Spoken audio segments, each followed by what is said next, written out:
Entschuldigt bitte, ich bin Schneewittchen. Schneewittchen? Die Prinzessin? My boss, Jack Cutting, started with Snow White back in the 40s.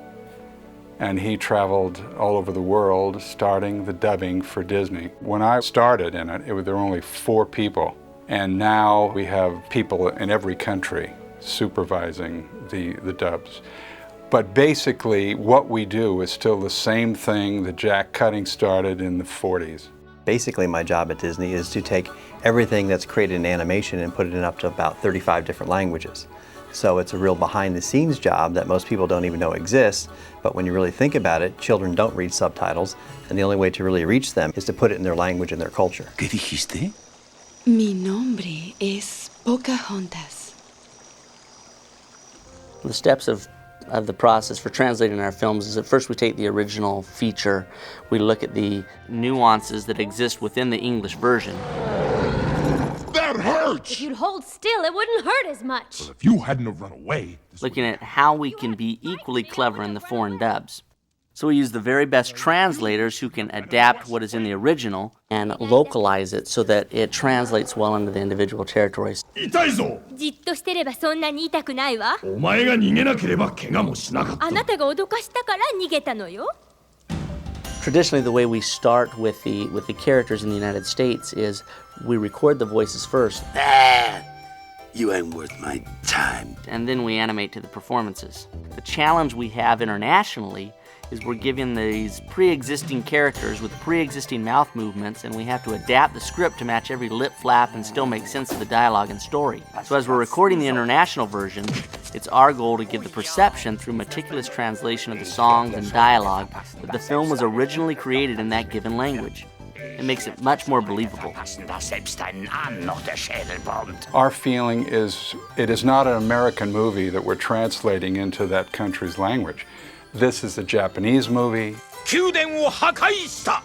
It's a Chinese movie. It is their movie, their language, everything in it, it's theirs. The individual character voices come from a huge casting process. Sometimes it's very difficult to find that right person that matches the character in the English. The personality, to find a Mushu, what kind of a comic personality can do an Eddie Murphy. To find somebody that can bring that kind of character to life in each country, we listen to all kinds of comedians. Let me hear you say, ah! That's close enough! Yoika Mulan, そなたを助けに来た! 你早先請我嚟做你嘅軍事顧問。Yoki Sono! Yoki Sono! Ich bin der kraftvolle, der wunderbare, der gigantische Mushu. In the case of someone like Otto in Germany, he was a very specific talent and a comedian that we thought could play that role, and it was very successful. The people love him in Germany, and therefore, because they love him, like we love Eddie Murphy here, they could adapt Otto's humor to that character, and it worked extremely well. Wie war das? Da geht mein Baby nun hin und wirft sich in den Kampf. As with Mulan, as with Hercules, as with Hunchback of Notre Dame, the most difficult thing is to bring something that really originated in a different culture, take Disney's version of it and bringing it back to their culture. So bringing a story which is basically on Chinese folklore and taking it back to China is something which we want to make sure we get right. Our first step was casting, and there I think putting Jackie Chan as Shang, or whether it be Coco Lee as Mulan in the uncredited vocal, those are things which really add a lot of legitimacy to the Chinese versions. The important thing was to pick those people that would touch that audience. That's why Jackie Chan was an absolute lock, that he was perfect for it. Coco Lee, I didn't know. We had a little clip of her, and I got there for the recording, and she said, "You mind if I just go in the room by myself, turn out the lights, and let me just feel the song and do it?" I said, "Fine, okay."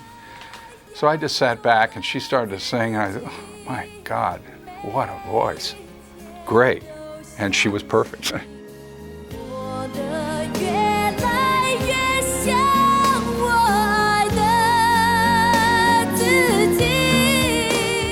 Mulan was really such a wonderful story to work on. When you sit in an audience and you're watching the local version and you know the domestic inside and out because you've worked on it now 100 times, and you're getting the same response, even though you're not speaking Chinese, but you get the same response, the same feeling. You see what happens in all these countries around the world, virtually the same thing you see in the United States happening simultaneously. I mean, it's quite a feeling of accomplishment.